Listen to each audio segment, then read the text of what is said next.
On ne parle que de ça, il n'a que 35 ans et un CV déjà impressionnant au cinéma, au théâtre, à la télévision. Pourtant, il est assez discret dans les médias. Bonjour Alex Lutz. Bonjour. Discret dans les médias, j'ai vu des interviews récentes de vous et j'ai l'impression que vous n'aimez pas trop ça. Non, comme ma tête l'indique. Qu'est-ce que vous n'aimez pas? Non, c'est pas que j'aime pas. Qu'est-ce qui vous met mal à l'aise? Non, c'est l'exercice est bien, mais je m'en sers comme d'un post-it pour le public sur un frigo pour rappeler. C'est vraiment un passage obligé, sinon on vous en passerait volontiers. Ah oui. Eh ben, disons que c'est pas mon métier, je serais journaliste, je serais ravi. Non, mais vous pourriez aimer parler de ce que vous faites. Parler de ce que je fais, j'aime bien. Parler de moi, j'en ai rien à afficher. Et ça m'échappe qu'on puisse s'y intéresser. Je barre toutes mes questions? Non.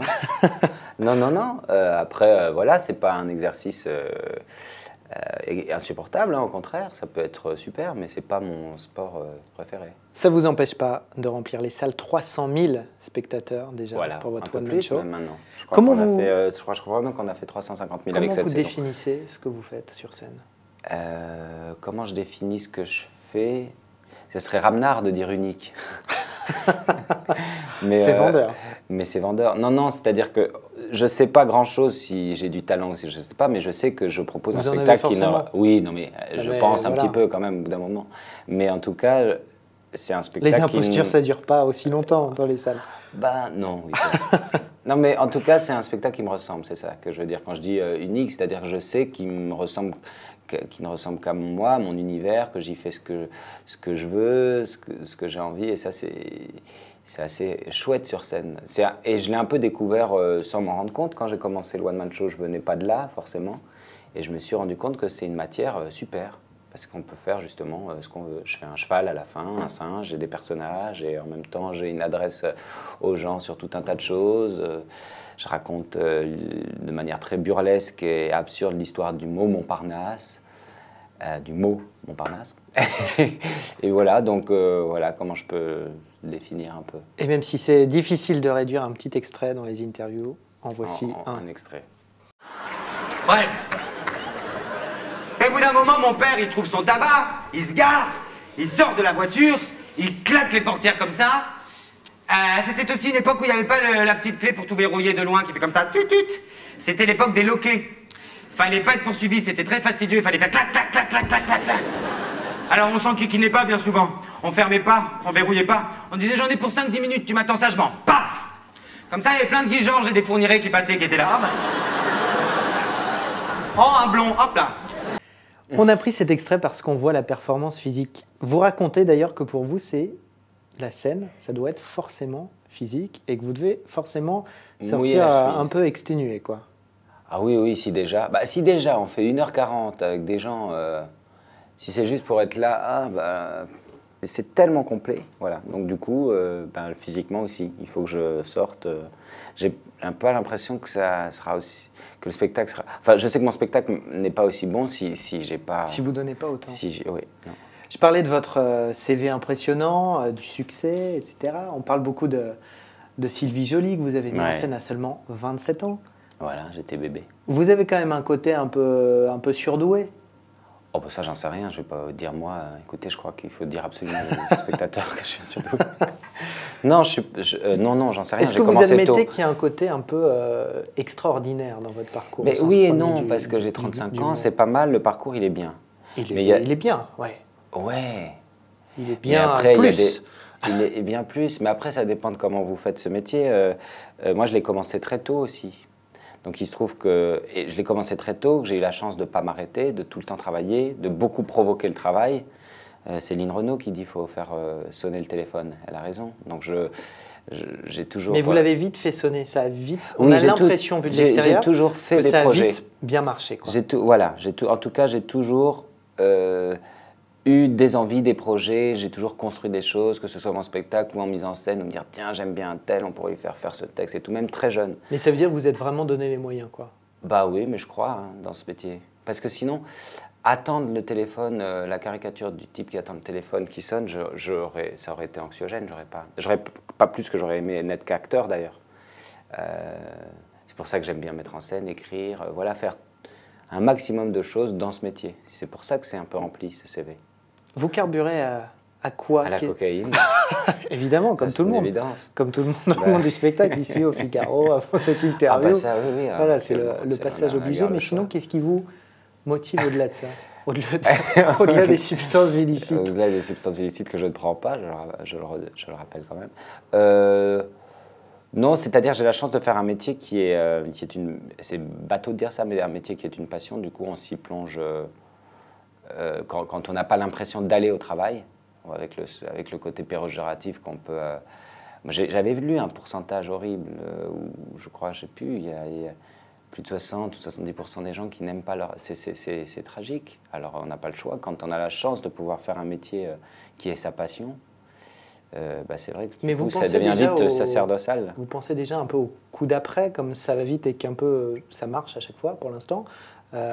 Est-ce que du coup, là, vous êtes sur votre premier long métrage, c'est ça?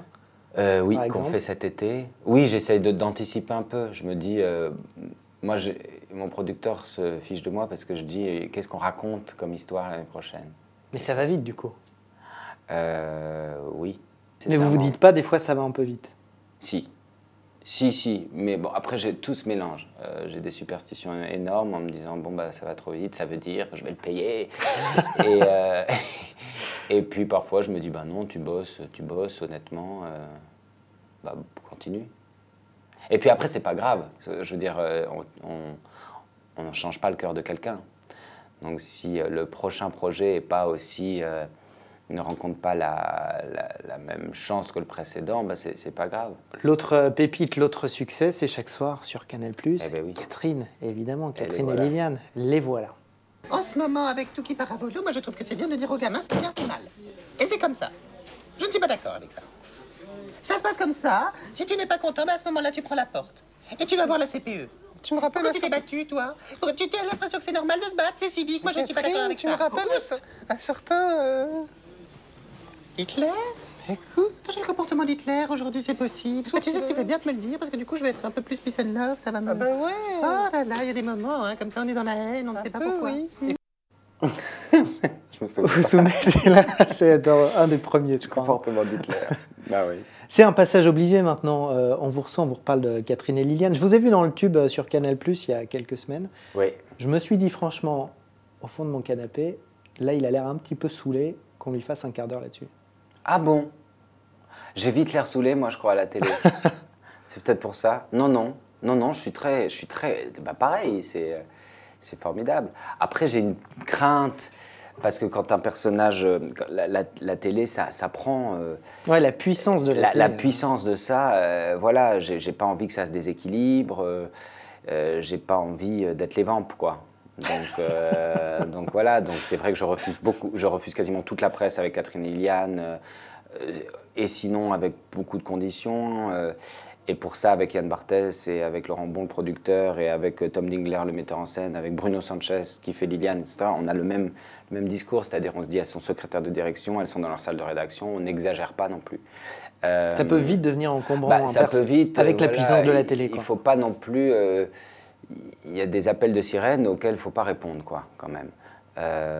Donc voilà, mais sinon c'est un bonheur, on se marre beaucoup, quoi, comportement d'Hitler. Mais typiquement, vous allez rempiler ou vous vous dites il faut peut-être un moment vite non, je vais arrêter rempiler l'année prochaine parce qu'il ne faut pas non plus bouder ce qui se passe. Et il se passe quelque chose de formidable et ce personnage m'amène aussi plein de choses. Donc je ne vais pas non plus faire le bagel. Rien à voir avec le studio bagel. J'ai des jeux de mots. Ouais, petite référence. mais je ne le ferai pas 1000 ans. L'année prochaine, vraisemblablement, encore. Parce que finalement, elles sont en quotidienne que depuis, enfin quasi quotidienne que depuis cette saison. Donc on fera sans doute une deuxième saison de quotidienne. Et puis après, elles tireront peut-être leur révérence. De toute façon, elles sont à l'âge de la pré-retraite. Hein. Et elles prendront une pré-retraite. Elles ne vont pas partir en retraite. Donc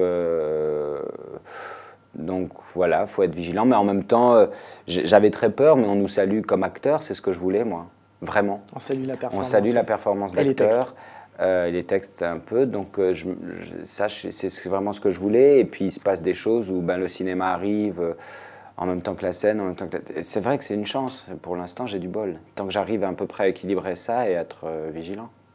Vos 9 minutes de torture sont terminées. Eh ben non, mais c'était pas de la torture. J'étais fou de joie. On vous a vu sourire sur un plateau télé. Waouh. Ouais, mais je souris quand même. Je des vous fois. taquine. Non, vous avez raison. Je vais penser à sourire énormément à chaque fois. Merci en tout cas d'être venu. Merci Et à on vous vous de retrouve à m'avoir Bobino du 29 avril au 31 mai. Tout le mois. Merci beaucoup Alex Lutz. Merci à vous. À très bientôt. À bientôt.